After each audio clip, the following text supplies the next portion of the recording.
Friends, hello. We've just done episode 2 of the podcast and it was a really spicy one, I think. Genuinely really, really interesting. Lots of really cool topics. Unfortunately, Oscar wasn't with us today because he didn't die. He's gone to visit his nan. But he will be in all the other future episodes, so it's all good. In this episode, we talked about Black Lives Matter, climate change, and COVID, the main 3 big topics, but we also talked about some other things in between. I'd like to say thank you, a massive thank you to Sam, because he's done all the editing on this first episode and the second one, and a lot more of the ones in the future, and he's done a really good job, so thank you very much, Sam. I'll put in the description of the podcast a little bit more of a summary if you want to know a bit more what we're going to talk about before you listen, but apart from that, let's go right into the Big Wrangle Podcast.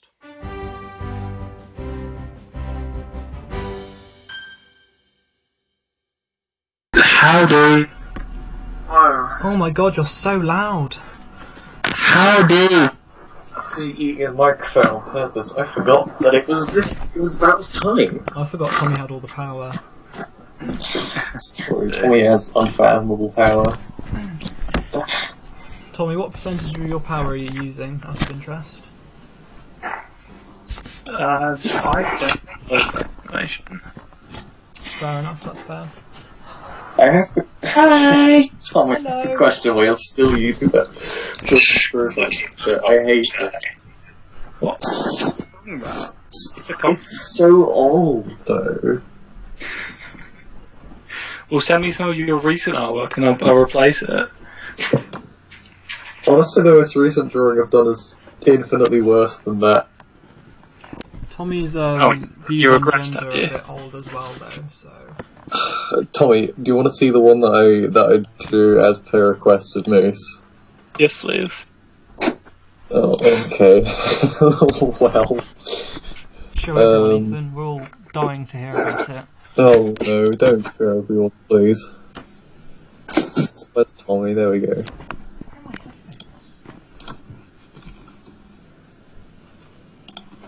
Ethan, where are my headphones? Have you checked under the kitchen sink? Oh, I was going to check there. There we go. That's Harvey's request. Oh, that's beautiful. Oh, they're all hot as well. That's the feeling you touch. It is. It's adorable. Please send Of course. chat. The only reason I like that is because he didn't specify enough, so I thought it would be funny if I did that, and I don't think he had any sort of preparation in mind for that ending. What was the drawing on? Do I have it on Discord? Oh yeah, you can send it, sure.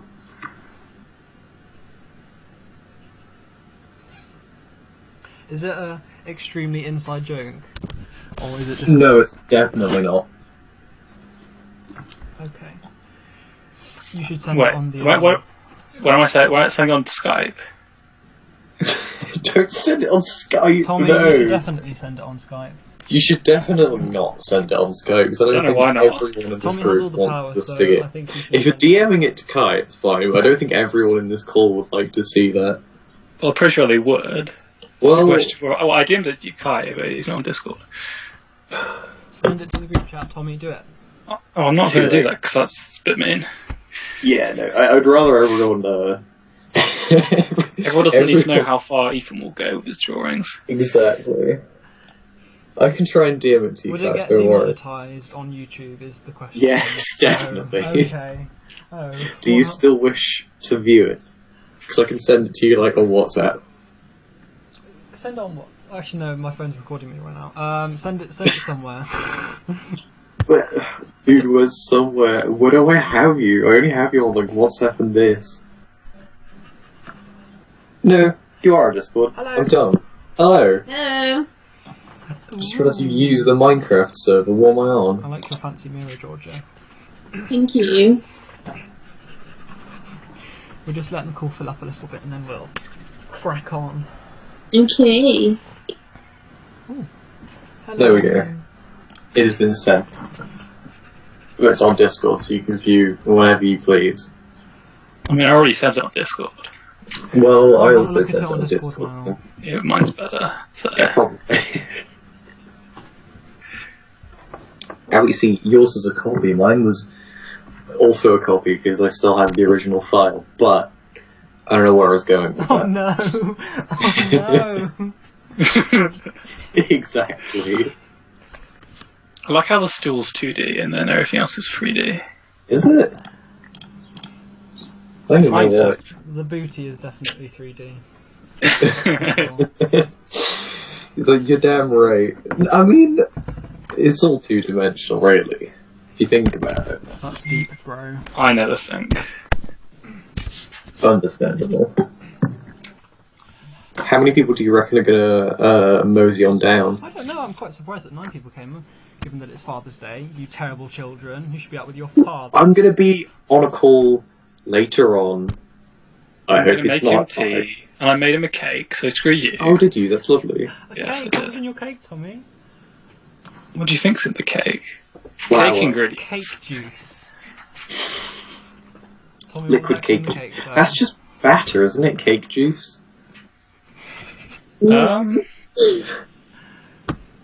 Tommy, I won't move forward until you tell me what flavour the cake was.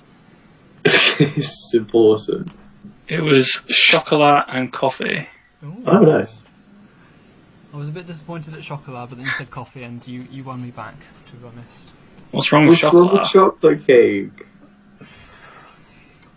Kai, no, right, this is the first topic. What the fuck's wrong with Oh, chocolate cake? and pear as well. And actually, coconut ice. That's a lot of it. Multiple flake.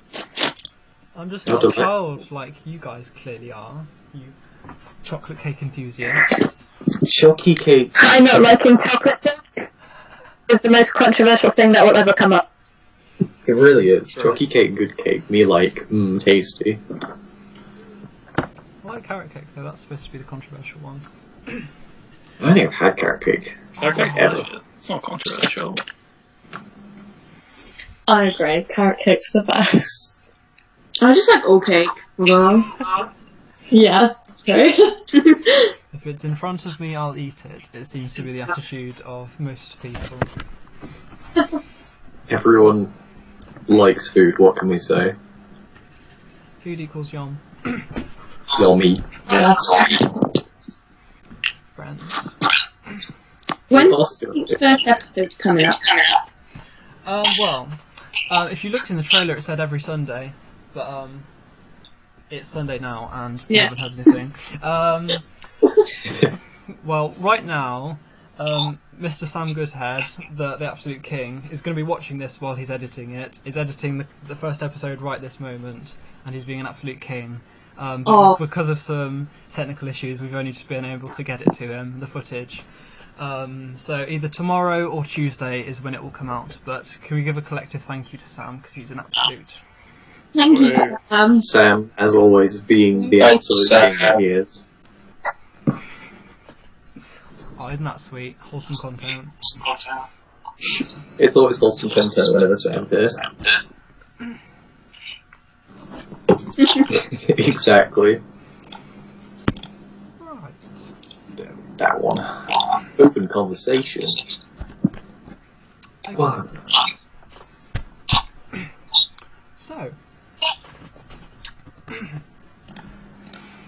now that we've got the serious stuff out of the way regarding the chocolate cake, Yes. oh, let me just have a little read of it. Oh, it's like really windy and rainy here, so it's gonna be cold. But that's fine. That's Cold's fine. not good. Ethan, Yeah. when I say Black Lives Matter, what comes to your mind? The acronym, and then the protests. You answered the question, but you didn't. Well, my brain is small. You should know this by now. No. That is it. That's all that comes to mind. I'm sorry. Okay, well... I knew that this podcast episode was a bit fucked when we started talking about chocolate cake, to be honest, but we'll That was you did that. Well, that's the most important part. Plus, I'm not the only person here. Other people can answer Whoa. that question better than me, 'cause I'm stupid as fuck. Right, I'm going to start with the juiciest thing that I picked out. Wait, Oh, hello. we didn't do an intro. Would you like to do an intro, Ethan? I need to know who's in this call, because to me, like, all of the emails are just really long and I cannot tell who's here. And also who's actually going to talk, because there's like a bunch of muted people. Ow! Oh, I just stuck my hand in a cactus. Anyway. Excellent, This is excellent. right by the keyboard. Oh, that's a weird cactus. What? It's like a wig. It hasn't had a haircut because it's lockdown. You have to cut its stuff. Your cactus looks like Boris Johnson. Oh, shit. Oh man. And like Boris Johnson, this cactus is a prick. Oh, yeah. Oh, controversial views. Whoa. I mean, here it's not that controversial. Tommy, you're a Tory, so, I mean... Okay. Someone was going to say something and then I interrupted them by hurting myself. I need to know. I wanted to do like a round of people. I just want to know who's actually going to be talking, because there's like muted people. I don't know if they're going to just talk in chat or not. Alfred, speak. Peer pressure is not the... I'm just trying to see where it says where everyone's in the call, and then we'll do like a sexy intro from Ethan.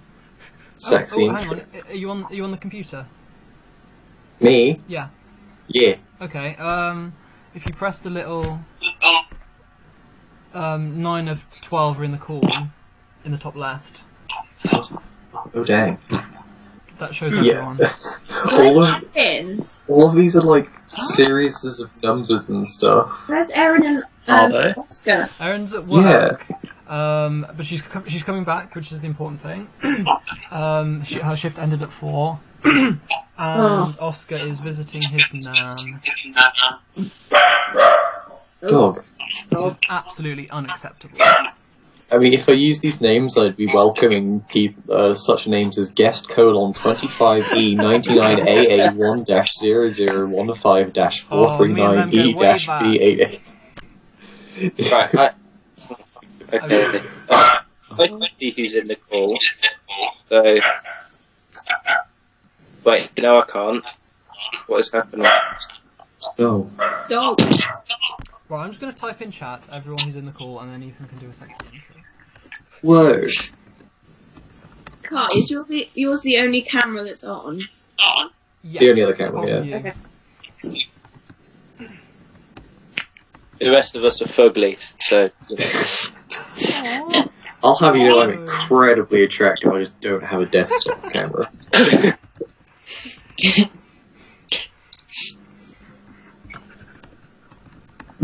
I'm sure everyone's haircut is exquisite at the moment. My hair gets cut like once a year, Not so had hair for 2.5 years. that's impressive. This is the content that we need on the video. Whoa! Chat words, chat. Oh, this names. Yeah, sure. There's someone I've missed. Oh, it's Georgia. They Lol, don't that's exist awkward. anymore magically. Did you put me down as I Thomas? promise it's not personal. Yeah, Thomas. What? Why? You're Thomas now. You can see me right now, pretty much, I think. Yeah. I think it's obvious, actually, that I'm on it. Oh, you speak for yourself. Oh, very fancy. Woo. Okay, do you want me to do Yeah. a shitty intro? Do it. Been an enthusiastic YouTuber. Hand gestures, even though you're not on video. Yeah, I'm the most hand Hear gesture the person swoosh of available. your hand gestures in the microphone. Mate. That's terrible, I'm not going to do that. Hello there. Welcome to the Big Wrangle. I am Ethan. I'm joined by the likes of Kai, Evan, Thomas, also known as Tommy, Isabelle, Gabby, Edmund, Alfie, and Georgia. This is going to get derailed incredibly quickly. Kai, shall we formally begin? Hi. Whoa, what are the questions? What are the topics that we've got today? They're so good, bro. I'm excited and looking forward to them. Right, I'm going to start with the one that tickled my pickle the most. Like, Rick. I'm sorry. That is the funniest shit I've ever seen. Hang on. Right, people. There's... Yes. The thing that I genuinely don't know what the answer is. People that there's one side. Oh my god. Okay. Hello everyone. My name's Kai, and I'm recording some video. Excellent. So there was a group of people who were like saying that. Oh my god. Hi, my name's Kai. It's okay, Kai. Take your time. Don't worry about it. It's just fine. We've already demonstrated that this is scuffed, so it doesn't really matter. Okay. You know how to fill space, I'll give you that. Exactly. I just introduced myself. That's not filling space. Right. Anyway, I wrote it down. Why don't I just read it out? It's fine. Don't worry about it. We can make Sam fix it himself. Don't worry about it. We can just whip him into fixing it. You got to keep this in. Oh dear. Okay. Oh, exactly. Right. So, I saw a thing on Instagram, which is where I got all of my ideas. Basically, it was saying like, some people were reacting to all the stuff with like George Floyd and all of that stuff. They were like spooked about it, and then because they were spooked, they weren't like acting out of it. And then there's this other camp of people who are saying like, black people have been black their entire lives, and and they can't just like opt out of it. They can't just say, "Oh, I'm too spooked to be black. I'll just be white for now." They can't do anything like that. So, on the one hand, that's true, but then like, would it? But then like, what do you say to someone who's like traumatized by the realization that they've been like acting in a society of white supremacy and stuff, but then is it their responsibility for someone who's acted in it to like be like using that using that like guilt and fear and stuff as motivation to like do stuff, or is it? And when would it be unfair of them to not act on that, or should you like let them think it through and stuff, and like allow them to come to terms with it their own way, rather than like forcing them to, kind of thing. That's kind of like just a bit. I think it's important for them to like know the history and do some research, but possibly not like overwhelm themselves. Yeah. Yeah. I mean, like, you have a responsibility to like, be a good person, and everyone should be educated about this stuff. But I know it can be incredibly overwhelming for people, especially if they've never like acknowledged or even known or realised any of it. So like, the main thing for them to acknowledge for me is like they are able to just step away from this thing, like you know, the whole thing, like you can't just switch off being black, and you know, engaging in that isn't like bad. It just like if you're taking steps in the right direction, you're not expecting people to hit the ground running. It's got to be, you know, baby steps.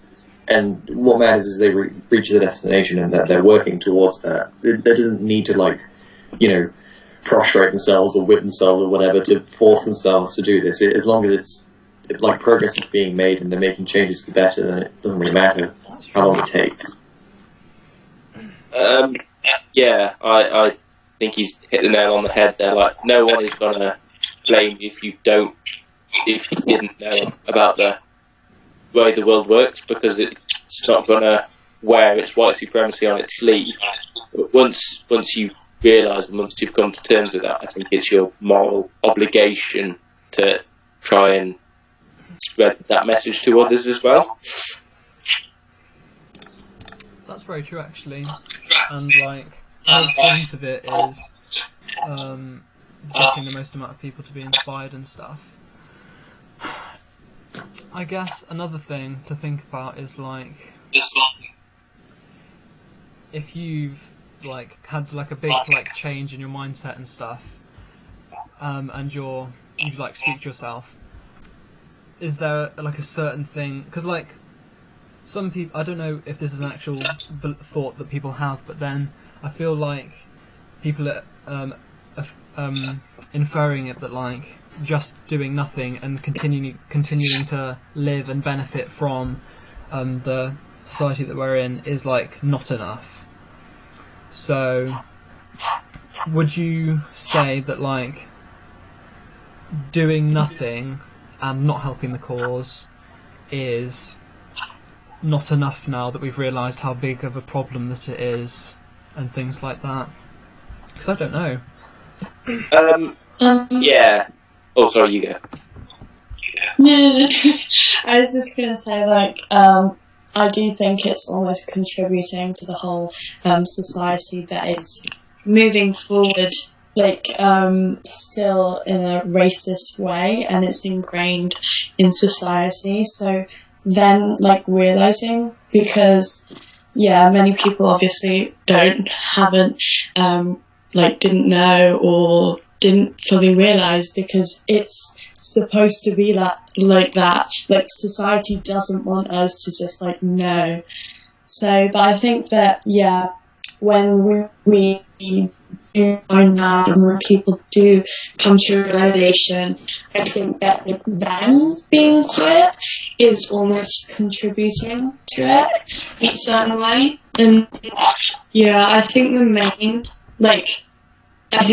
thing is to educate yourself and actively try your best in educating yourself, speaking up for people, because obviously as a white person, I feel like it's my duty to almost like speak up for people that can't at the moment speak up for themselves, because then like society doesn't allow them to do that. Yeah. Yeah, sitting back and doing nothing. I don't think that's okay. Like, if you see someone actively being racist and not doing anything is not okay, I think. Mm-hmm. One of the things... Oh, excuse me, go on. So it's just like all the things of like, if you're just, you see someone getting bullied and you just sit there and like let it happen, like you're enabling that. There's loads of things, like lots of what people are saying is it's not good enough to be like not okay with racism, you have to be actively against it now, and all that stuff. So even if it's like, the smallest of things, you sign a petition, you attend a protest, or you don't, like, there's small things that you can do to support people, even if you can't do all that much. So it's not like everyone has to be on the ground putting their lives on the line, sort of thing. Sometimes it's best to just take a back seat, because that helps, like, embolden, like, other people's words that have already, like, other people's stories. Just, like, a silent crowd says a whole lot, ironically. But yeah, that's my 2 cents. If you're not attending protests or signing petitions, I think the least you can do is have personal conversations with your family, who maybe are less progressive, to put it diplomatically. I think those are conversations that need to be had at the least. And I appreciate it's hard to do that, especially with family who could be potentially not responsive to new information, but it's something that needs to be done, I think. Yeah, I think that's very true. Something that I saw, I don't know if I saw it or if I thought of it, and if I thought of it then I'm pretty woke. No, I'm not. I just thought, like, the whole point of it is that white people have a privilege and an advantage over people, and I just thought, like, a nice way of summarising kind of what you're all saying is, like, we've got a privilege, we should use that privilege that we have to make the difference that we need to make. So, like, we're more wealthy than a black person is, statistically, so we should use that extra wealth by, like, donating it and stuff. Or just, like, something that I thought of, I don't know why I was thinking of it, but, like, if I was running a business, like, having people, like, being able to voluntarily tick a black tax, where it, like, takes into account, like, the kind of difference in pay and stuff that black people normally get, and then like donating that to some sort of cause that helps against it. So yeah, it's just, and also things like having a greater voice in society, being able to bounce more ideas off of people, that kind of thing. I think it's very important. The other thing that's in the same kind of vein of it is, I mean, the metaphor that I'll use to explain it is with climate change protests. My mum was, because I was telling her about it and like kind of suggesting that she should go to them because they're quite cool, but then she was saying like she feels that doing things like doing the recycling and buying eco-friendly stuff is a good way of helping the cause of climate change, like directly something that she's doing that's helping the cause, and she felt that like protesting wasn't a good way of doing that. But then, and she was saying like that if you're someone who doesn't do those things but just goes to the protests, you're kind of undermining the message of it. And I wasn't sure what I thought about that, because like everyone does something in their lives, no matter how green you are, that like contributes to climate change negatively. And I'm sure there's a way this applies to Black Lives Matter, but it doesn't matter if it doesn't, because we can just talk about it in the climate change sense. But just like, because what I said when she said that was like, that is, it's obviously better if everyone's doing more stuff, but then I thought that there's no like harm in not going to a protest. So I don't know if that has parallels directly to Black Lives Matter, but is it just a thing that like, I guess so. It just raises awareness. I think it makes people think about what they're doing. And I don't know, if you go to a protest and don't really do anything to help the cause, I don't think that's really productive on your side, but it's contributing to like growing that project. Like, I've never been to a protest before for climate change, but I actively do try to be as eco-friendly as possible. So I don't know. Yeah, I also think that it's important not just to go to the protest, but also to like try actively to be eco-friendly. But I also do think that the protests are designed at almost talking to the government. It's like a protest against the government, so that the government can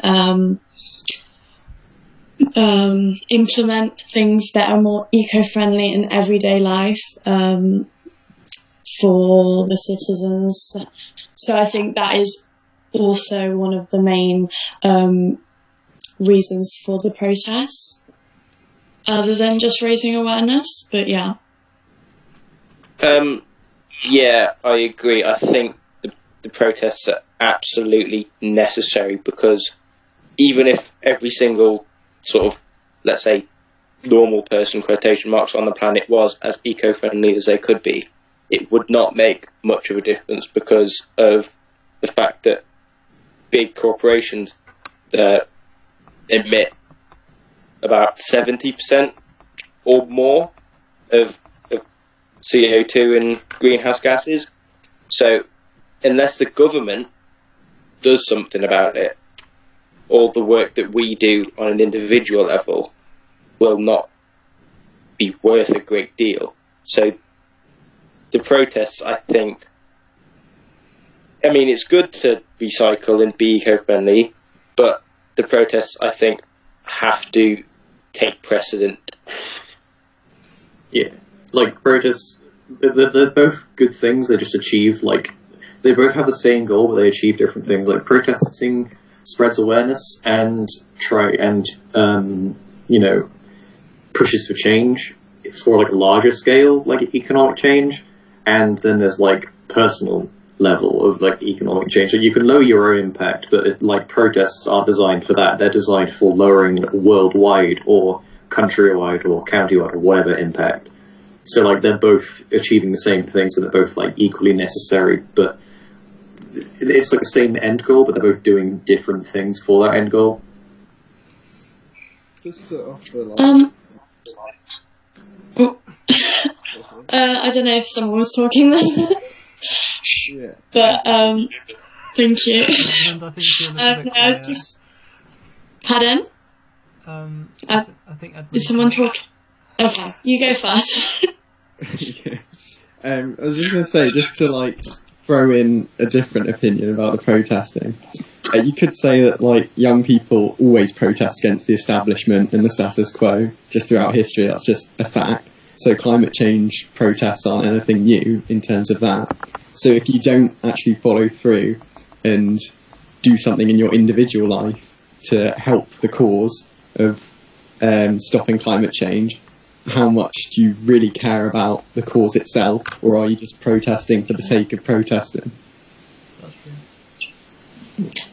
true. Yeah, I agree. And in fact, I was gonna, like, because you also said, how can it relate to Black Lives Matter? But because actually there is in fact, I'd only actually recently found out about this, so I can't actually go into depth in any way because I'm not that, I don't have that much knowledge on the topic. But there is a thing called environmental racism, and it's pretty much just saying that pretty much, so people, black people are more likely to live in a place where there is less,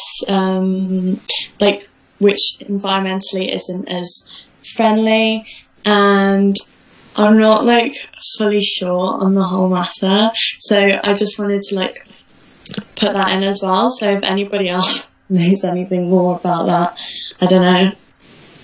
Yeah. I think, that's a very valid point. I think it's important to recognise that a lot of the world's issues at the minute, so climate change, structural racism, are not mutually exclusive to each other. There's a fish analogy.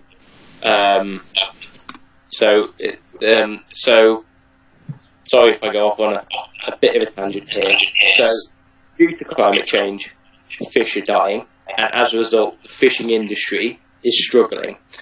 As a result, they have to pay their workers less, but less than is legal. So, to get around that, they employ illegal immigrants. So, that is an example of how climate change, labour rights, and immigration laws are all linked together.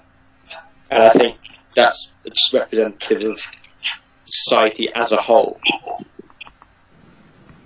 Yeah, that's very true. Because something that I was thinking was that, we've got so many issues in the world, we've got Yemen, we've got Black Lives Matter, and we've got climate change, just to name 3, and we've got tons more.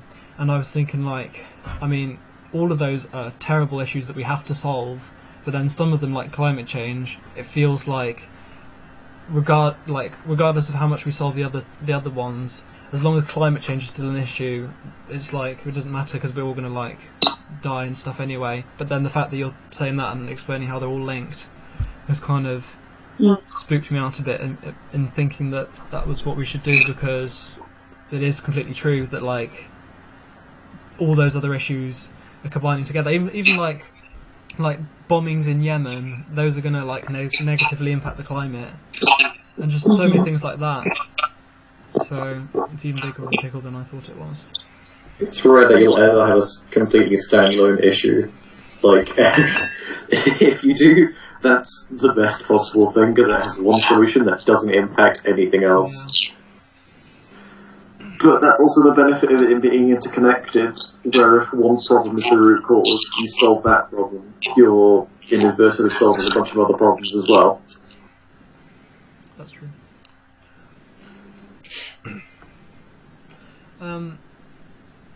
I guess the other thing about that is that there's certain things like the Black Lives Matter movement, we've talked about the impact of violent protests as opposed to peaceful ones before, and I think the consensus was that like it was definitely beneficial that violence was used, because it kick-started things, and maybe if violence wasn't used, then it might not have had a big enough of an impact to do the changes that are happening so far. But then, if you just look at everyone who's been kneeling during the pledge, that's been happening for years and nothing's come of it except them being punished. That's very true. But because that applies to other things, like I think it's Greenpeace. I think their whole thing, it might be. Oh no! It's Extinction Rebellion. They've like got posters everywhere saying like non-violent and stuff, and it's a separate thing that we could discuss as to whether things like stopping the trains and like lying down in the roads and stuff, whether that like may as well count as violence as far as disruption. But things like that, where it's not an issue that's been going on, that has been in the public consciousness for as long, but then it's still definitely an issue and feels like it's going to be one of those things that will have a lot of protests, but people still won't do anything until something big happens like George Floyd, and then it kickstarts into like more impactful things. But I don't know what people's thoughts is in the fact that like there's been new things saying like we've only got 6 months to reverse this, but then we've not really become much closer. But then because like things like BP and stuff, that's going to take absolutely ages to reform any of their stuff. So is it, well, what, like, at what point does violence become proportionate to the circumstances, do people think? Sorry, can I just say one thing? That you're talking about what we can personally do and that sort of thing. Yeah, but also anyone else that is like what we should do as a group. It's just I've seen a lot of this whole. Can you hear me properly, by the way? Yeah. Yeah. Okay.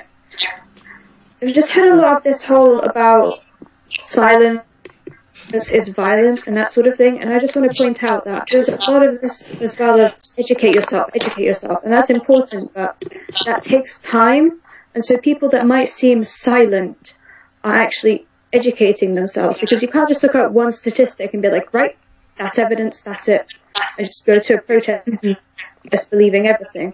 You have to be careful where you find information, and educating yourself in general will take a while and can be very complicated the more you look into these issues, especially as these issues are really nuanced and not just a simple thing. So like it kind of feels very sort of a way to pressure people into doing something that they don't know a lot about. Yeah. I was just going to say, like, personally, I think that, yeah, I get what you're saying. Like, it can seem like people that aren't really at the moment doing anything are silent when they may be educating themselves. I think that okay, I don't know how to say this, but like, I think that the best way to educate yourself is by listening. So listening to Black people, what they're saying, and this can also be with articles, but like the main thing is just like listening to what Black people are saying, because they're like, again, not about to like say false information when they've been living their lives like this, and they just want people to listen to them and help. So I think that if in general the like articles or talks by Black people in general are like what's the word? Like trustworthy, yeah. Okay, so yeah, but I understand what you're saying. It does take time, but if you personally know that you're like educating yourself towards this matter, towards any matter that's important, then just keep educating yourself, whether or not people like saying that, I guess. mean, listen to personal narratives, and yeah, that can be interesting. And you can also learn about things in the Black community and other communities, but also looking, statistics and empirical data as well is important. And that can be not as easily found, or not just found from some Black person talking about their personal experience. So go to several sources, I'd say. Don't just listen to some random Black person. Find someone educated maybe to listen to, maybe find a podcast, maybe find an article. Like, there's loads of places to find things. Maybe I'm biased because I'm familiar with this initially anyway, but I don't think you need to be an expert on, let's say, proportional incarceration rates for Black and white people. You don't need to be an expert in empirical data to see that this is going on and this is wrong. So I'm not saying you have to be an expert, but like, at least know something of the context. So I don't think you need a ton of data to see that this is going on and this is wrong. And I think testimony from Black people is enough in that sense. It's good to look at data after that, but you don't need that much knowledge to see that this is going on, that this is wrong, and to speak up about it. I was listening to a podcast earlier to do with like people who have a lot of social influence, like popular people and all that stuff, and they were talking about a lot of issues that affect them in this, and the fact that it's to do with it takes time to learn about these things, and it doesn't matter what they do, they're always going to run into a pitfall. Like, if the first day this happens, they're expected to be on the ball, talking about it, doing stuff about it, but on the first day or the first hour, there's not enough information. Like, even if, initially you're like, this is wrong, yeah, but you don't really know, what to say or how to say it, and also what to do and what's right. Like, it takes a while for stuff to be set up. Like, I know there's, the Minnesota Freedom Fund and all of that stuff. So there's, it's easy to be overwhelmed in, the initial height of, initial outrage or whatever. And to say the wrong thing, and I know that they talked about how a lot of people who are popular, they've often said the wrong thing or worded something incorrectly, or something else has come up and then they've been wrong. And so, how important it is that you need to take time to do this, but it means they're often seen as someone who's just ignoring the problem, which I thought was interesting, because it's just, it's interesting how that affects someone who's almost completely disconnected from it. Because of how, someone who's rich and famous, they can kind of just lock themselves in their giant house and then they're fine, But it's interesting to see how that affects them. They also talked about how it's reactive activism is a thing where people will jump on a bandwagon of this thing because they agree with the cause. But I think the main thing was Blackout Tuesday, and how they talked about that came with quite a lot of issues, because what it did was it just obscured all of the information available to do with supporting the cause. So it was sort of everyone who was doing that had really good intentions, and you could see the idea behind it was fine, but in actuality it just sort of obscured everything and didn't really help all that much. Yeah. And also the fact that I think reactive activism is more to do with the fact that there's people who will just do that and then nothing else. You'll make a show of yeah, I support this, and you don't actually support it, or you don't do anything to support it, you just say you do, and agree with them, but you don't do anything to back it up. I think that's another aspect of it as well. I don't know. That's pretty much it. That's very, very Mhm. good. When you said that, I've got two things. As far as education and stuff, because no one really says what I don't know. I haven't seen what the goal of educating yourself is, but the way that I've interpreted it is that it's everyone knows a little bit about racism, and if you were given a choice whether to beat a black person or not beat them, then most 99% of people obviously wouldn't. But then the majority of it, I think, is, I don't know if it's systematic or systemic, it was one of the two, but it's where it's unconscious. And I think that the goal of educating yourself is that you get to a point where what sort of things is can happen when you're being unconsciously racist, and that you've learnt so much that you're conscious of the things that you do that contribute to the system being racist. So it's not just but like educating yourself on like the prisons and stuff, that's definitely important, and that contributes to you being like thinking about it more often and caring about it more and caring enough to like not be racist unintentionally.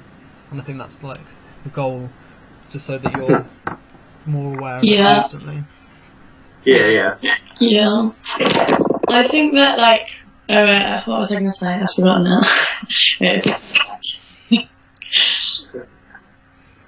Can I say something while you're thinking then? Mm-hmm. Yeah.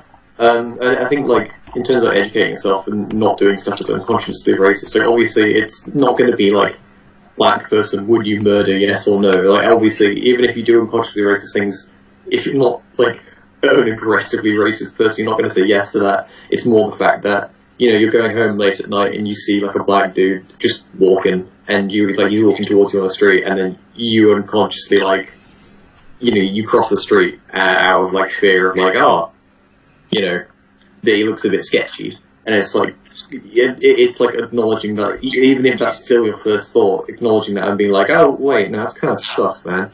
But, like, don't think that, and then you don't do that, or immediately being suspicious of, like a black teenager in a hoodie or whatever.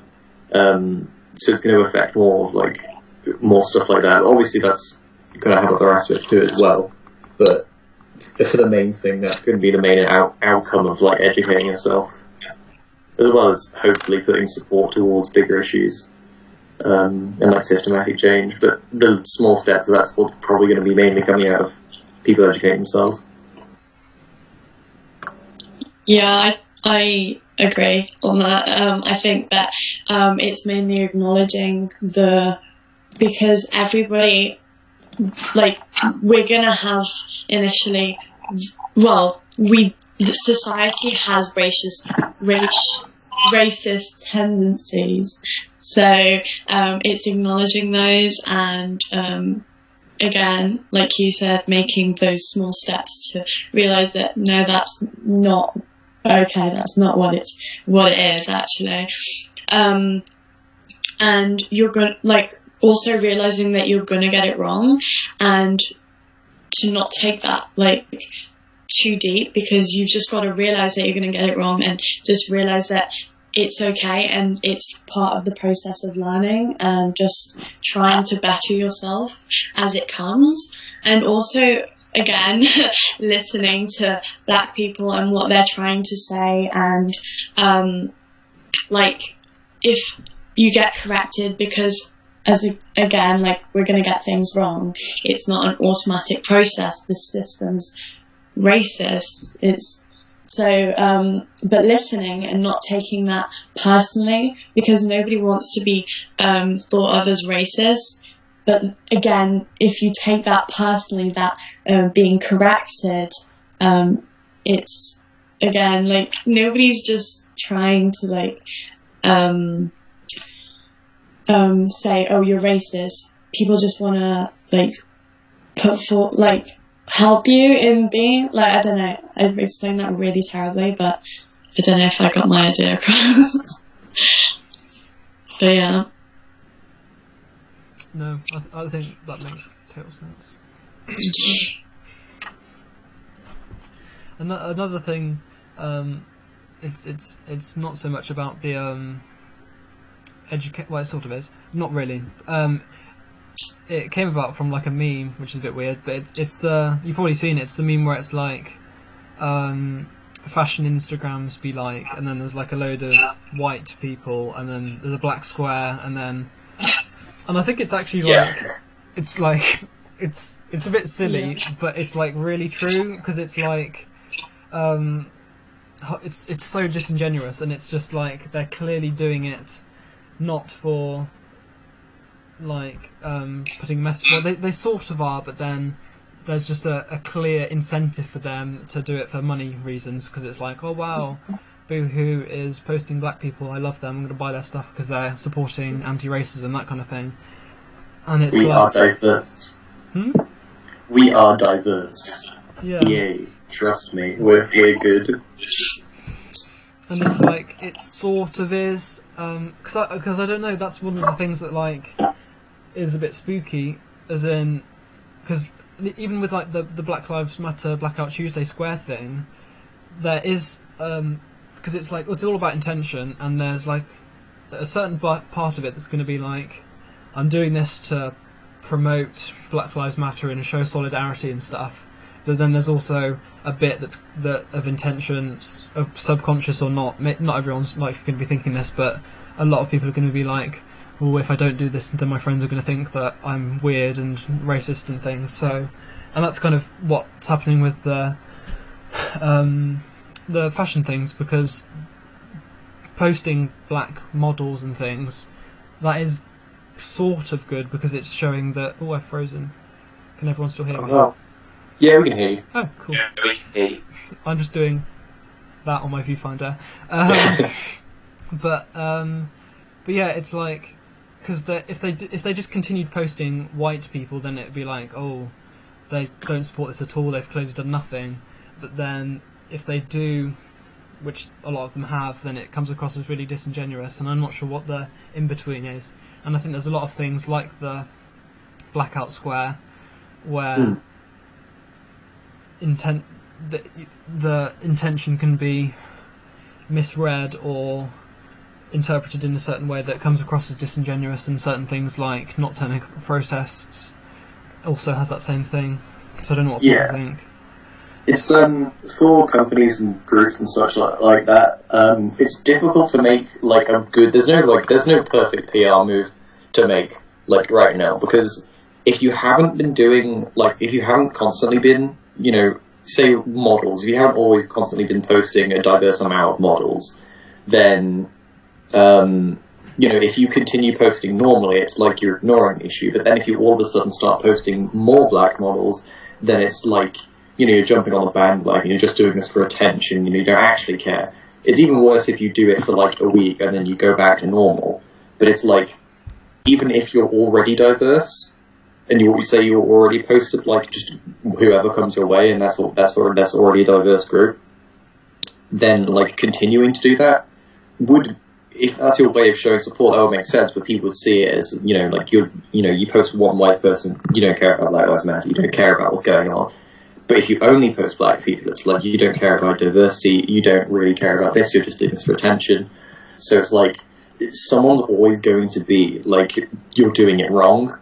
And, especially the companies, because people just don't really like companies. But it's, I don't know, it's difficult. It can feel like it's just a token gesture or a token move, and you can't know if it's going to be just that until the hype is over, because it needs to be finished and change needs to be continued after this for you to realise that that's, they're actually going to dedicate themselves to this. It's not just, we're going to have a week where we post all black people and we go back to like 99% white people and the occasional black person when we feel like it, in terms of, fashion posting or whatever.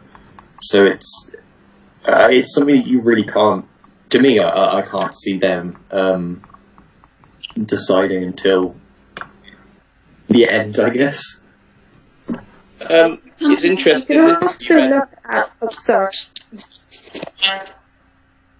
I was just going to say, it's interesting that you mentioned the fashion industry, because, as anyone who would have seen me would know, I'm not active in the fashion industry, but I know enough to know that it is, on a structural level, especially racist, to the point where people in the past have spoken out in support of Black Lives Matter and been fired for it. So I think from the fashion industry's perspective, I think it is a case of bandwagoning, absolutely, and I think these in this specific instances, but many others as well, I think it's really necessary to push these companies for change, and if they do embrace diversity, whether it's for clinical money grabbings or others, that's a different issue. I think that needs to be embraced. I think it's hard to please everyone because some people are just going to be hella racist. But I think in the fashion industry in particular, there needs to be a greater focus on black models and such, and the conversation shouldn't be about pleasing everyone. It should be about doing the widely recognised decent thing. I think also it could be that if they actually donate to some sort of useful charity, it's like, because they can post something and that's nice, but I guess one way to check if it's less of a publicity stunt is if they say 10% of their profits go to a certain charity or something like that. That shows it to be a bit more genuous.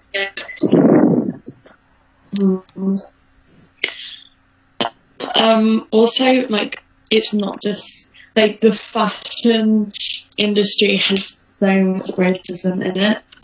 Like, not only just in, like, what you see on Instagram, like, most of the models being white, but also the fashion industry makes huge, like, profits on black and brown workers. Like they've there's a statistic, and it's like out of the 74 million textile workers worldwide, 80% are like black and brown women. But these brands have like created poor and like not fully safe working conditions to maximise their profits, but also keeping in mind that the majority of the workers in these conditions are black people and other minority groups. It just shows how like racist the fashion industry is, but also because it's been so long, like it's ingrained almost in the fashion industry, this racism. And I think the only one of the ways trying to fix this or trying to raise more awareness is just like demanding that they do something, or like trying to minimize in these stores until they commit to doing something. I have actually seen and signed many petitions that I've seen on Instagram and on social media to asking these companies to do something. Otherwise, like refusing to go in general. But yeah. That's funny because, again, it connects to everything, doesn't it? Because, like, fashion also connects to racism and environmentalism, so, yeah. I just don't agree with the fashion industry, like, in any sense, so. Yeah. It's high-end fashion is incredibly ridiculous, if that's any view on the fashion industry in general. Also, the whole thing of cultural appropriation of fashion. That's a cool issue of like the massive double standards of like, you know, native textiles and fashion styles being viewed as tribalistic or whatever, and then it's like, oh, look at this eloquent, gorgeous dress based on indigenous Indonesian tribe. I don't fucking know, dude. I don't keep up with it, but there's like a very clear divide, and also. It's very sort of prevalent when you see like white models or actors or whoever, and they wear dreadlocks, and then black models and actors wear it, and the difference in how they're reported in the media, it's like this exotic new hairstyle is really breaking the mold, and then so a black person does it, and it's like, you know, your hair's dirty, or you know, you should wash that, or you know, like it's very clearly how obvious if you were like compare two reports on that, like on the same topic but two different, like a black and a white person, but how they're reported is completely different. I think that's more branching onto a different issue than the same one, but. In fact, I've seen it loads, especially obviously in at the moment on social media and Instagram. I've seen a lot of people saying you love our culture but you hate us, which is just the fact that like there are so many things that we like see like in the black culture, and we're like, wow, but then there's so much discrimination against black people in general. So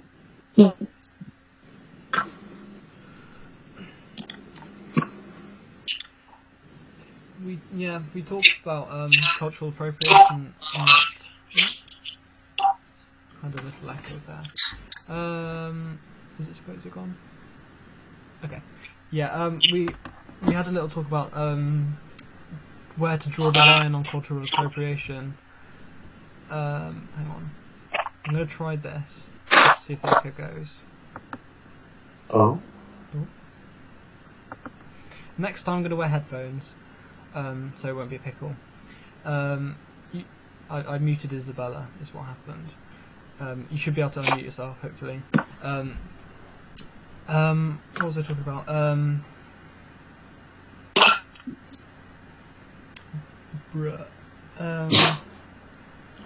Head empty.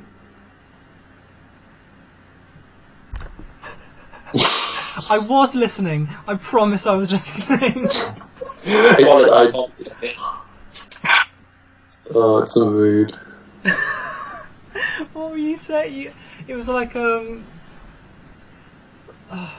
it that like they liked your culture? It was the cultural appropriation thing. We were because we were talking about it, and the question that we asked ourselves was like where I think it was where do you draw the line on cultural appropriation? As in, it's good. So like just some examples of the sides is that it's like good to have countries separated from each other so that their culture can grow like it has in Japan. They were like completely separate, and that's like created its own really cool culture. But then on the other side, it's like if you don't let anyone join in and experience that, then no one's going to hear about it. But then no, it was like if that comes down to like definition of cultural appropriation, doesn't it? Yeah, that's it. Yeah. So it would be like, it's the difference between like sharing culture and appropriating it is if you're sharing the culture, you're like experiencing it, and it's a shared thing. It's like you're taking part in another country's practices and natural, their foods, their clothes, their traditions, all that stuff. But like appropriating it is you take that and you either say this is mine, or you say you change it slightly, and then you're like, oh, look at this exotic thing from this other place, and you simultaneously degrade that other place, or like it's that place is lesser. If I took a fucking samurai sword and then I made it over here, and I was like, oh, this British take on Japanese culture, and then simultaneously my country decided to turn around and be like, Japan is terrible, then that would be like appropriating their culture, using it to like it bolster and improve, I guess, our own culture rather than sharing it and it being like a mutually beneficial thing. Yeah. I guess the line is usually clearer in examples. It's difficult to talk in like nebulous terms. Yeah, because it is very like situational, but it's more clear to see like that's appropriating than it is not in like an actual example where someone is taking something from a group of people that they degrade or view as lesser. I think something that's guess you could say it depends on the level of respect, then maybe. Yeah. That's an actual concise way of putting it. That in law, I just realised this a quite interesting thing for in order to be like, I promise that this is related. So in order for like a court to convict you of theft, you have to dishonestly appropriate property belonging to another.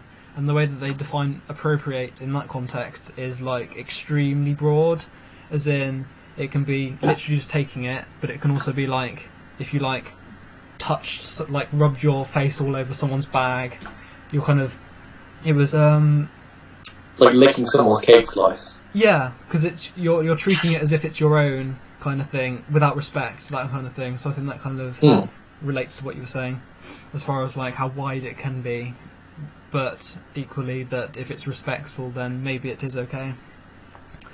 I think it's quite interesting. Cool.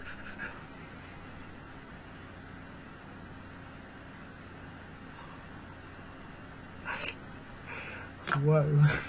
Whoa. We just set a new world record for the quietest sound. I just zoned out. That's like the best way of wording it, like between you two. I don't word it like that good. That's just, yeah, nail hit on head. I have nothing more to add for that line. It's all good. It's all done for me. Moving on. Yeah, okay, I assume that's like the end of that one. It's been too concisely done. Brutal. We're just too fucking woke that we just solved racism. We don't need to talk about it anymore. Mine has expanded. Do you have any other fancy current topics written down that would be hot to talk about? When you were talking about this is ages ago, I just wrote shit down as you were talking about it, my thoughts on it. You were talking about like companies and stuff supporting Black Lives Matter, and yeah. I think another thing that I thought about quite early on, and it's not really happening as much now, but it definitely happened early on, and it applies to like literally anything that humans are upset about, is that like, because people support various things in different ways, but you might have seen at the start there were lots of people saying like, don't just post a black square because it doesn't mean anything, or don't go to protests because you're spreading COVID, or that kind of thing. And I'm just wondering what your thoughts on the fact that like, on the one hand, doing that is good because it's saying like, it's pointing out that there are some less effective ways of protesting, like just posting a black square doesn't, it might be better than doing nothing, but then it's not donating or educating yourself, that kind of thing. So by telling people that like a certain way isn't good, it like encourages them to really properly think about the issue and then maybe support it in a better way. But then the bad part of it is that like, if you're spreading, like the media, for example, is going to report on Boohoo or whatever it was when they like instantly changed to using black models, that they're going to like say, oh, Boohoo's been really disingenuous, and the more people do that, and that's been happening quite a lot, especially with the black squares, it's going to get like a discourse and like a way of thinking about the issue as being a lot of people being disingenuous about it and it not really mattering. So, because it's a good and a bad, basically. I don't know what people's thoughts on that are. I'm so sorry, but I have to go right now. I didn't realise this would go on for longer than an hour. So, bye. Sorry. I'm off to solve racism by posting another black square. Solve racism for us, thank you. I wish me luck. Bye. Bye. Thank you.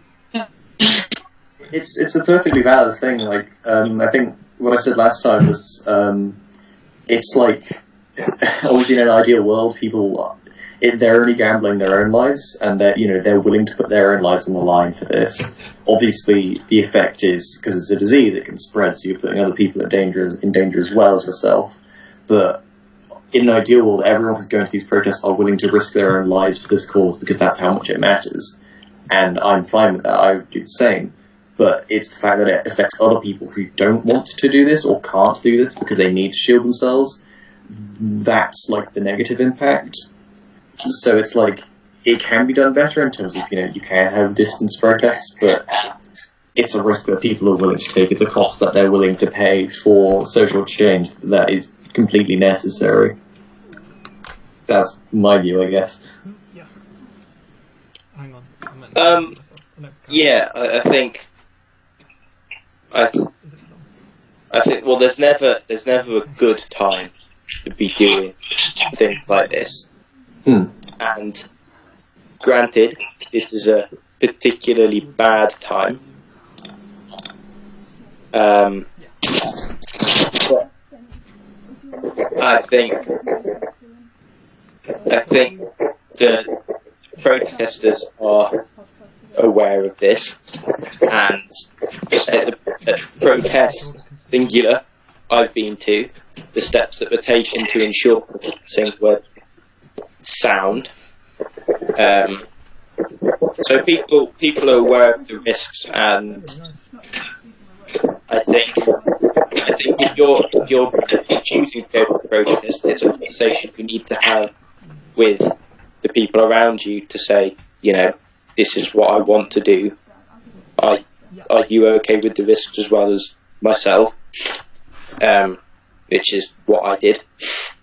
I think, yeah, it's tough, but no, neither issue is more important than the other.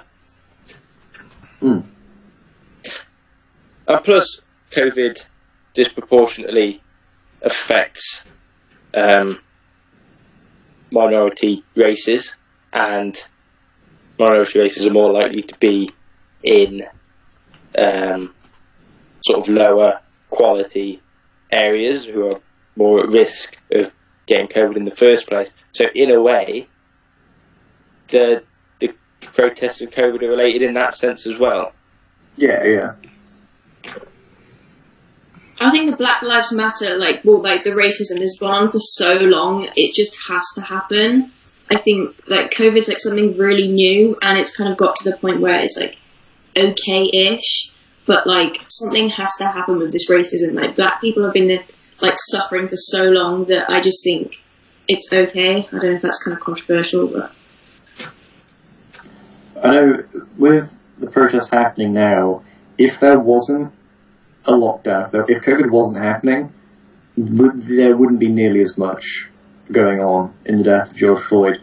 My main reason is because there have been so many of almost the exact same cases, so many worse cases, so many quote-unquote better cases of stuff like this happening to black people, and there have been outrage, but nothing on this scale. People have been, people have said that's disgusting, we need to do something about it. People have tried doing peaceful ways, like I said before, there's the kneeling, there's, there's a whole bunch of other stuff. But, that didn't have any change, and this is, the point where everyone's been locked up, everyone's been stressing out, everyone's frustrated, everyone's bored. So, that is, literally, that everyone has been pushed to breaking point. This is, this has to be the last time this is happening. It's ridiculous how many other times it's happened, how many times it's still happening. There's still black people being killed during protesting, completely peaceful protesting, as well as other violent protests as well, I believe. But, it's this wouldn't have happened without what's currently going on. So, in a way, it's sort of this was needed for that to be achieved, even though it's killed people. So it's sort of I don't know. I think it was needed anyways. Other people might disagree, and that's perfectly fine. Yeah, because people were not doing their daily lives, so they were kind of not having things to do, and they kind of took more focus on things online. So I think we just need to take this opportunity as this is it. This is the breaking point, as you said.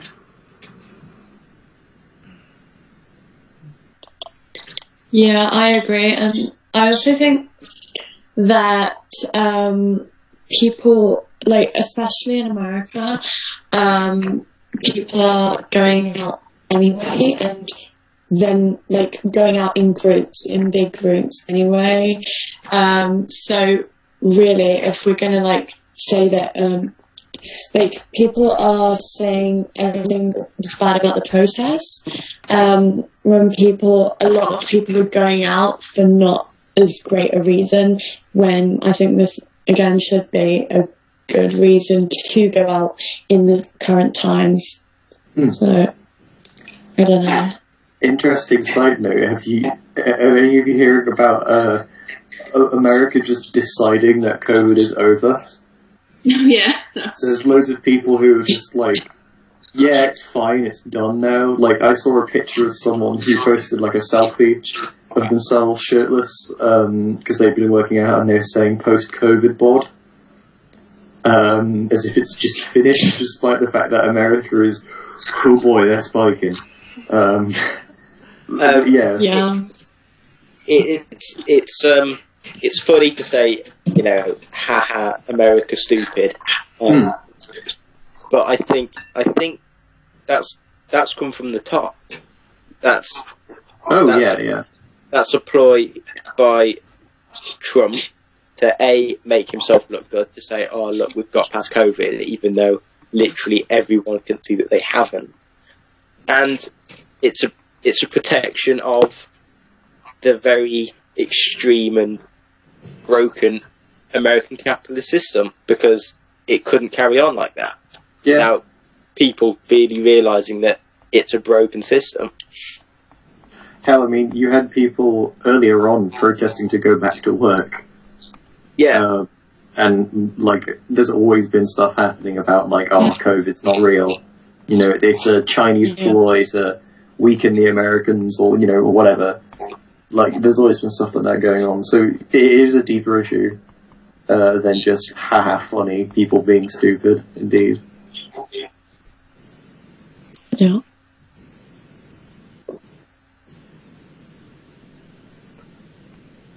Did you say What's hello? that?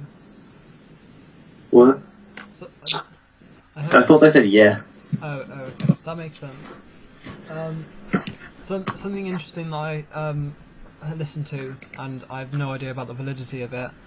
Basically, I listened to a podcast that Elon Musk did, and he was saying about, like, in America, specifically America, nowhere else, that something that was happening as far as COVID stuff was that, so you get hospitals, and the figures were really high for COVID, and he explained a possible thing. I don't know how true this is, but it makes sense that, like, because of COVID and stuff, people, like, some hospitals are overrun, but then others are, like, half empty because people are, like, too scared to go to hospitals and things. So basically, hospitals are, like, half empty, but in order to get funding, they need. So if you're an American hospital and you've got COVID patients, the government gives you more funding for that.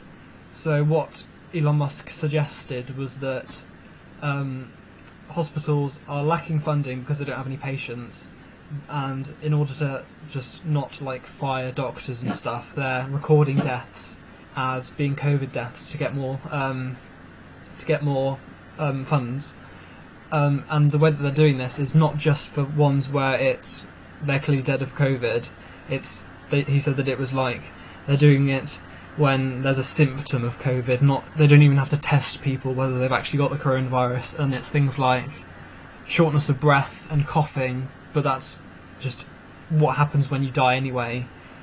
So it's saying that they're, like, overly reporting it so that they get the funds, so that they don't have to kick doctors and shit off. I don't know what people's thoughts about that are. I mean, oh, sorry, you can start. That sounds incredibly unlikely. In America, hospitals aren't run like the NHS.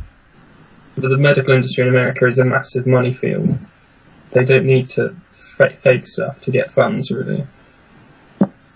I mean, yeah, did he give evidence for that? Because Elon Musk is a moron. Whoa. He makes good cars, though. What he do the spaces? He makes the space rocket. Yeah. No, he's. It's. I mean, he could also fund all them hospitals himself. So, you know, maybe he should be quiet. But,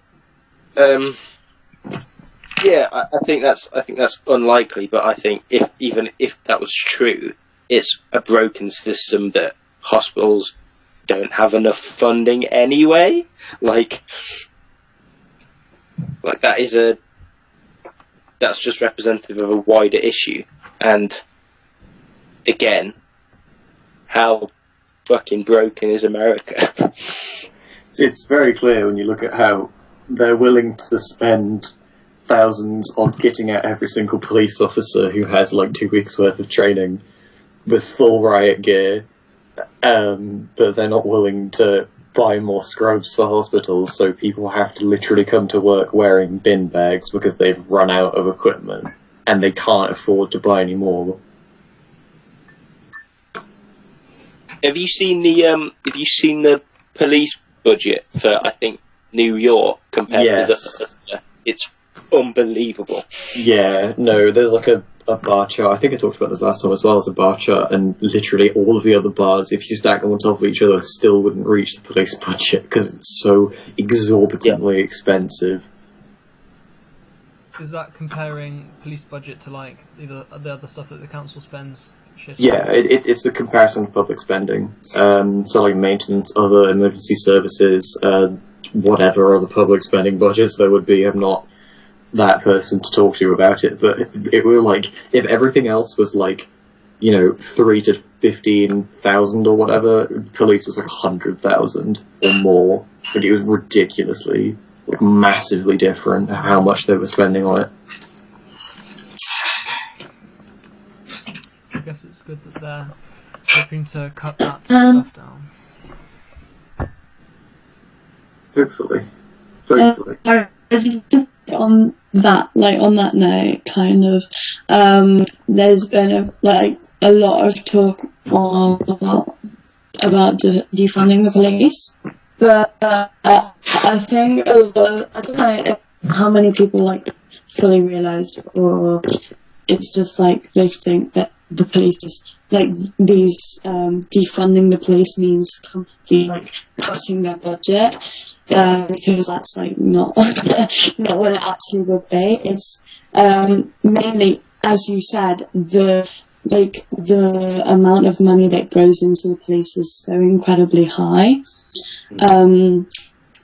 that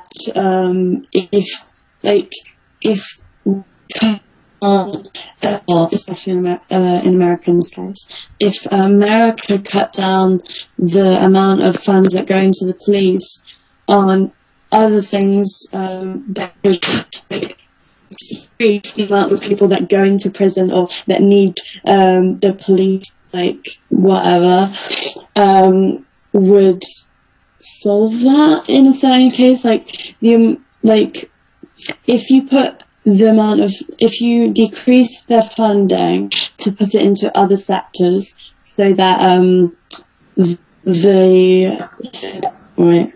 let me formulate the sentence, into other sectors, so that then those other sectors, for example, I don't know, things that can deal with health, for example, because obviously a big factor in crime is mental health, and if you've got, rather than the police just arresting you or whatever, if you've got an actual support in that, then that could, it's a better investment almost.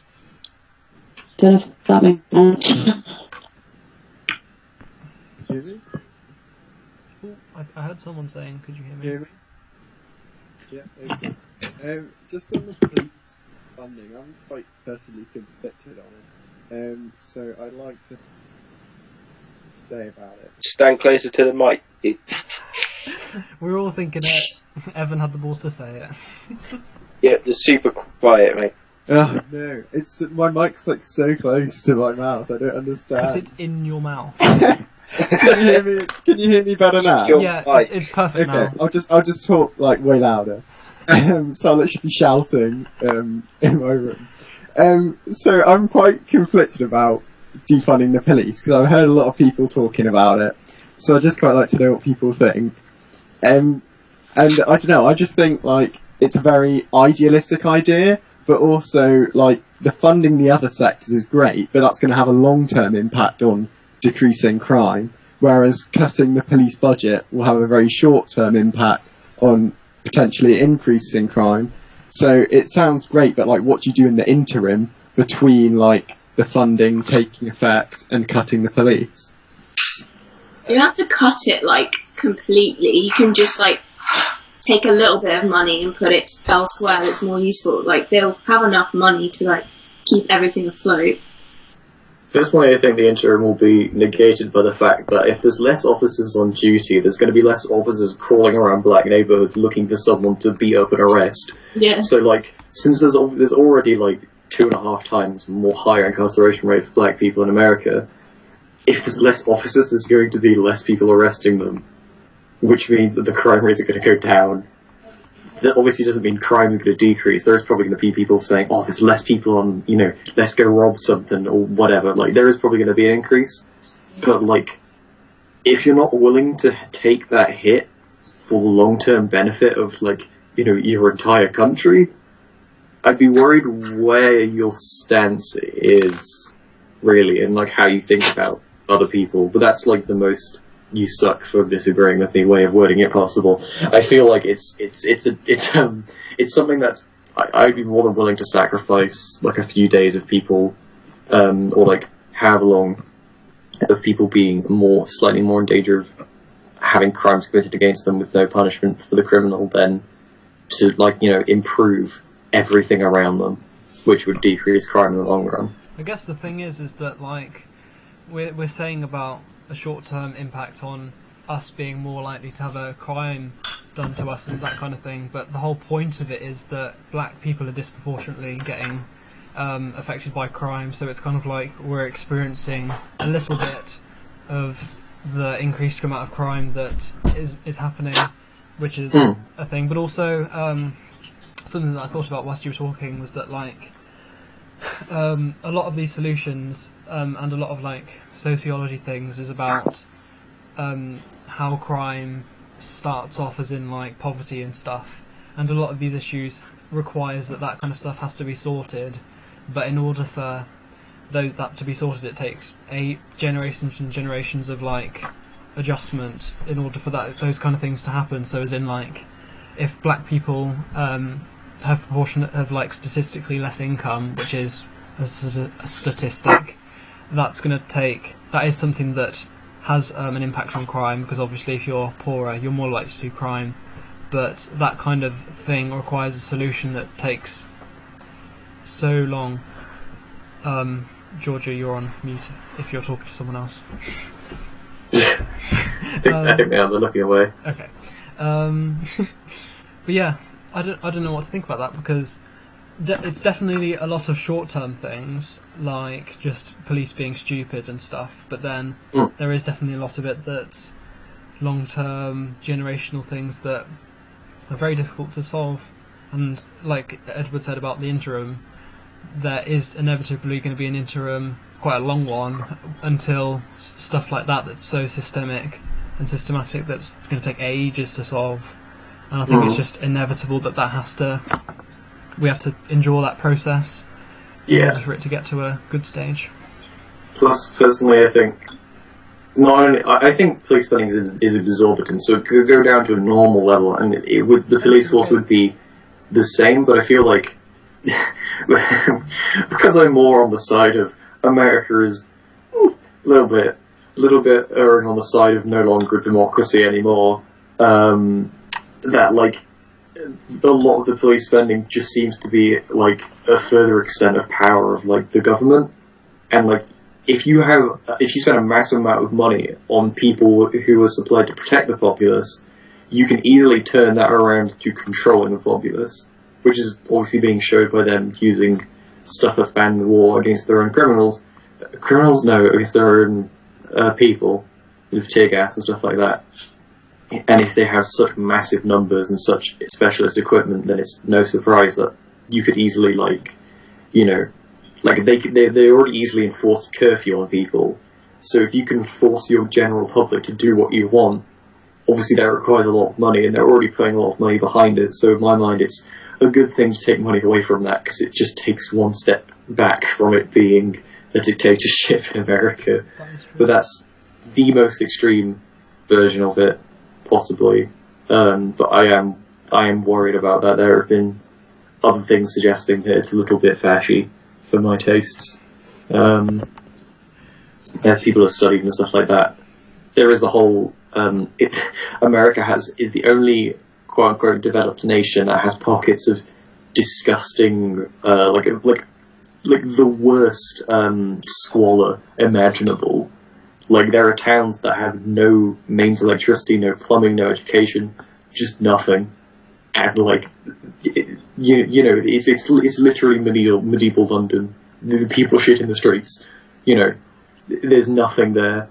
That's how bad that it is in places in America. I mean, a whole city in Michigan hasn't had clean water for 6 years. Flint, Michigan, my favourite. Yeah. No, it's. I'd say Trump is a fascist. I'd say America hasn't really been a democracy since the 2000 election, maybe even before that. Oh yeah. Another thing towards it being not a democracy, there is a massively disproportionate number of voting machines failing in mainly black neighborhoods. Yeah. And they also, in neighborhoods in general, there's already videos circulating around, there aren't enough ballots and there aren't enough machines for people to vote. Not only that, it's also been exposed that during Trump's election that there was foreign interference, and he very clearly did have people vote him in outside of not having enough votes to be in. But, there's very commonly reported, like, not only that, it's not a national holiday, or you don't get time off work to go and vote. So if you are working like 3 jobs and you literally can't afford to take time off work, you don't get a say in how your country's run. So if the person you want to vote in can help you, and the person you don't want to vote in is going to keep you in your place or make your situation worse, you literally can't do anything you can't put your say in. There's nothing you can do. And so that is all deliberate as well. Yeah. There's no, in no way would that be accidental, because that's been recorded happening many times. And why would it be accidental? Come on, just think for a second. Why would you accidentally choose to make certain groups of people not be able to vote? Also, they made it so, or it was, I don't know if it was passed, or it was certainly suggested, and genuinely argued that prisoners lose the ability to vote in America, which is not good, because that just means that if you are in political power, you have an extremely vested interest in imprisoning anyone who doesn't want you to be in political power anymore. I mean, prisoners can't vote here, can they? I'd say that's not the best, because I agree that I don't believe that is the case, or that should be the case rather. Because it just means that if you're in power and you can imprison someone, then you shouldn't. Then you have. It's just you have the incentive to imprison people who want you out of power, because then they can't do anything to change that. Yeah, I mean, and I am worried about the UK, especially as the Conservatives get a more and more extended stay in power, that we are headed down that same road. It is strange. I don't actually know nearly enough about the internal politics here in the US to talk about parties and opinions and what's actually currently going on. I only know stuff about issues. I don't really know anything about how the country's run. That's usually Alfie's job, because he's political. Kai, I think you're muted still if you want to say things. No, I was talking about this yummy cake. Excellent. I was listening, and it's all a bit of a big pickle, and that kind of thing. It's how do you even begin to address that kind of stuff? We have to. Revolution, not reform. I think we've. I think we roll the guillotine out. Personally, I do think it gets to a point where you've gone through every avenue, but if someone has enough power that they can shut down every avenue possible to change anything, and they refuse to change something, they don't deserve that power anymore, and the only thing you can do is fight to get it back. Because they're not going to just let you say, yeah, we're going to change that. They're going to be like, no, what are you on about? No, what are you on about? No, fuck off. So you literally need to fight. There is no other avenue. Yeah. What a bleak future we have. Yeah, we're all gonna die, Kai. The proletariat revolution is here. The bourgeoisie will die by our hand. Maybe this podcast gang is like the start of the revolution. We are the extremist left. Who best to lead the revolution than 12, 11 white dudes? Exactly. Bunch of dumbass children talking about politics online. The best leaders of the revolution. And we broadcast our messages to our supporters via podcast. Excellent. We march in with war banners saying we're sponsored by Blue Apron. Sorry. Go to Beer 52 and use the code Wrangle for first I didn't pre-order. even think about what Hell the codes yeah, would be for sponsorships. Use code Wrangle. No. No. Are there any more topics? Because it's going on for about an hour and a half now. Yeah, over an hour and a half. So I need to feed my dog, so I will leave you now. I think we've had a very good discussion, everyone. It's been very, very interesting. Yeah. Indeed.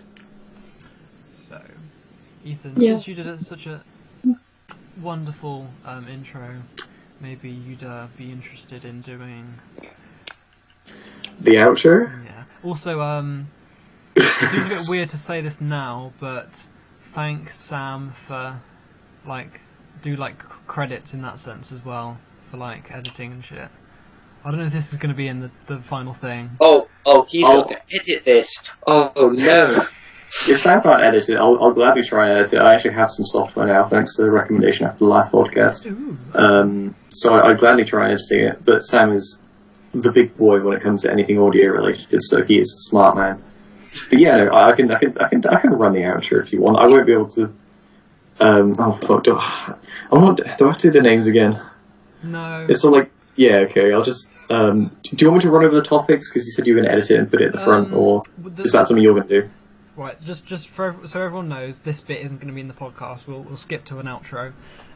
Yeah. But basically, what we're going to do, because you did an intro introducing people, it's going to be Oscar or me, or maybe both of us. In the first episode, it's both of us introducing stuff that hasn't been introduced. So, you introduce the names, but at the start, Oscar or me will introduce the topics, because people want to know what we're going to talk about in the future, kind of thing. But other than that, we'll do everything apart from stuff that's been done in the podcast. So we won't introduce people because you have, kind of thing. So, yeah. Yeah. Anything really. Okay. Well, that was the Big Wrangle. Thanks for joining us. We had a great time. Lots of topics to talk about. It was lots of good discussions I had, and I hope you enjoyed. Listening, and I hope you will come back and join us on the next Big Wrangle with whomsoever that may be. Thank you for listening. Thank you for watching. Have a good one. Mwah. We love you. Also, thank you, Sam, for editing it, and yes, thank you very much. Everyone, all of you for coming, and everyone else for listening. Yeah. So yeah, thank you, everyone. Bye bye. Bye bye. Right, that was the podcast outro done. Everyone, there's nothing else to talk about. I should drag it out like last time. That's great. That's funny. Genuinely, thank you all for coming. It's been very genuinely interesting. So thank you for organising it. It's been fun. It was a good time. Yeah. Cool beans. We've got some more people. Thank you. Oh, thank you for coming, ma'am. We've got some more people coming because, who weren't available because of Father's Day and stuff. So next episode will be cool as well. So yeah, it's been very fun talking to everyone. Imagine having a good relationship with your dad. God. God, I wish. I'm joking, man. That's great. I love him. Lovely. We love Anyways, parents. I hope I absolutely disgusted you, Kai and Tommy, with the image I sent. And I hope that you are glad with receiving that. But other than that, I'm going to go because I was supposed to call. I was supposed to call my parents for a Father's Day thing earlier. But then I was like, well, I'm kind of recording something, and I'm like, I'll just go for a run and I'll do it afterwards. And I'm like, thank you. But yeah, no, if there's any trouble, I will do my best to help out. Thank you very much. If Sam can't edit, or if you need more audio samples or something. That's but I'm very sure much appreciated. Thank you. We will he's huge. send you a message. Okay, love you. Bye bye. Bye bye everyone. Thank you for coming. Have a good See you weekend. soon. Bye bye. Bye bye. Bye. Bye bye. Bye bye. Do